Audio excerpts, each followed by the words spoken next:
when you look up in the night sky, to the night sky, and you feel awe, there's a call there. It's part of that experience to imitate that great thing that you perceive. Now you might say, well, how can you imitate the infinite cosmos as well? Obviously, that's a very complicated question, but you know, you're a very complicated thing.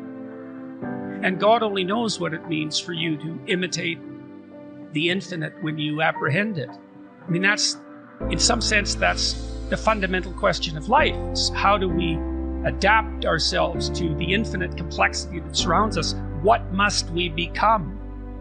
Well, you don't merely think that through. I mean, you don't, I don't, human beings in general don't. We puzzle it out, and we use all sorts of information to do that. And some of these more primordial experiences that are outside the domain of strict rationality nonetheless point us in an ethical direction. And the ethic would be, you should and could be more than you are. Well, then the question is, how do you bring that to earth? How does that look when you try to embody it day to day? Well, I would say these are obviously not my ideas. They're very old ideas. Well, maybe you ally yourself with truth to the degree that you can. Maybe you pursue beauty. Maybe you pursue the love that attaches you appropriately to other people, etc., etc. And you do that because, well, I think you do it because life is very, very difficult. I was talking to my wife the other day, and she's become very interested in Christianity. And she was talking about a set of mysteries that are part of the Catholic ritual.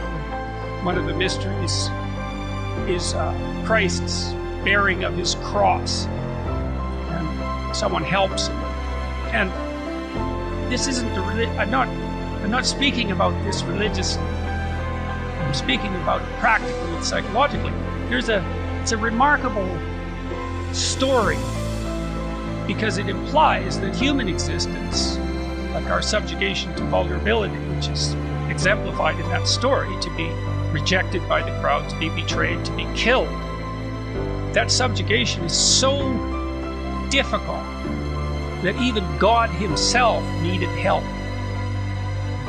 And so the question is that, and like I said, I'm not speaking religiously. I'm looking at the story in some sense as a psychologist. It's like, what does that imply? Well, it implies you have to call on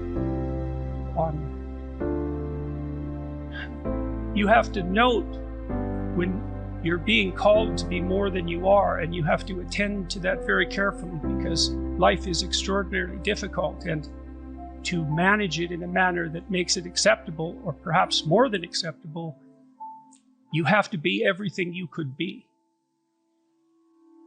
So that's not exactly strength, right? It's way more than that.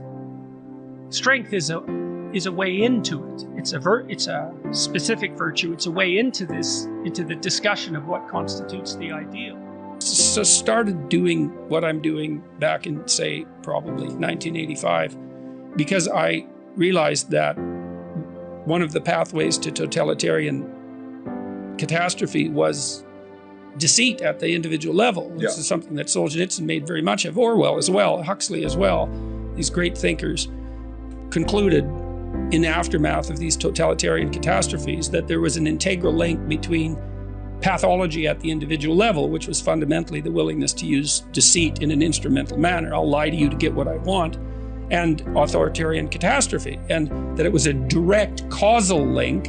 And I actually buy that argument. I think that's literally true. And so partly what I'm doing, I hope, is helping people walk through thinking about why telling the truth is a good idea. Not only for them, not as a top-down, shake your finger moral injunction, don't lie, you shouldn't lie, but in a detailed manner to explain the relationship between the instrumental use of deceit and the collapse of civilizations. And that connection is way closer than people think. You know, so one person influences 1,000 people, for sure, in their lifetime, and sometimes a lot more than that. And 1,000, the next rung out from that, 1,000 times 1,000 is 1,000,000, and the next rung out from that is 1,000,000,000. And so you're always at the center of a concentric circle that 2 rungs out contains 1,000,000,000 people. Well, it turns out that what you do matters. And basically what I'm doing, I hope, is touring and talking to people face to face in these lectures, for example, and making the case that it's a terrifying case. Everyone says, well, we want meaning in our life. Do you now? Do you now? Because you might ask yourself, what's the more threatening possibility? That nothing you do matters, which means you can pretty much do whatever you want. That's the upside of that nihilistic claim, no responsibility, right? And why not pursue narrow-focused hedonism, since nothing matters anyways? So that's the shadow of nihilism. Or everything you do matters.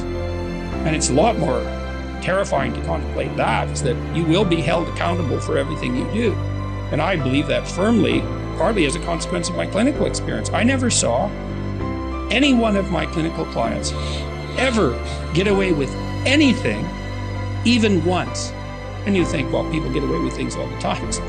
No, they don't. They might gain a narrow advantage in one dimension in the short term. But, let's say that you use deceit in your business practices. First of all, that doesn't work very well because people will figure you out. So as a long-term strategy, it's terrible. It just doesn't work. No one is going to play with you if you're a cheat. But let's say that someone asked me the other day, well, what about these dictators that ruled their whole life, and they were at the top of the hierarchy, let's say, and they had all the power. Stalin's a perfectly good example. It's like, didn't he win? Well, everyone Stalin ever talked to lied to him because they were absolutely bloody terrified of him. His country was a nightmare. It was hell, or as close as we've been able to produce, with the possible exception of the Nazis and the Maoists, but it was up there in terms of hell. And did he rule? Yes, but he ruled hell. And if you think that's a victory, well, go ahead and try it. See how much of a victory it is. Milton Satan said, I'd rather rule in hell than serve in heaven. It's like, fair enough. Go ahead. Use deceit, use instrumentality, rule in hell. You'll be the ruler. See how much good it does you. See where that takes you. It takes you somewhere terrible.